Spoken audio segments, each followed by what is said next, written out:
إرشادات لكتابة الخط العربي.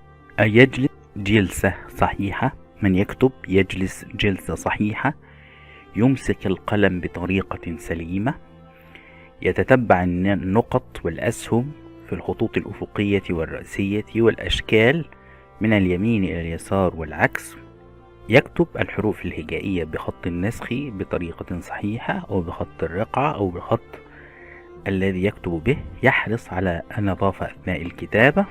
الجلسة الصح، يجلس التلميذ بحيث يميل الجذع ميلا قليلا من غير انحناء في العمود الفقري، مع اعتدال الرأس، واضعا ساعده الأيسر على الطاولة باطمئنان والأيمن قائم بالكتابة، ويكون البعد مناسبا بين العينين والورق، والضوء كافيا، والتأكد من أن الكتابة تمضي من اليمين إلى اليسار، فهو يكتب بالعربية.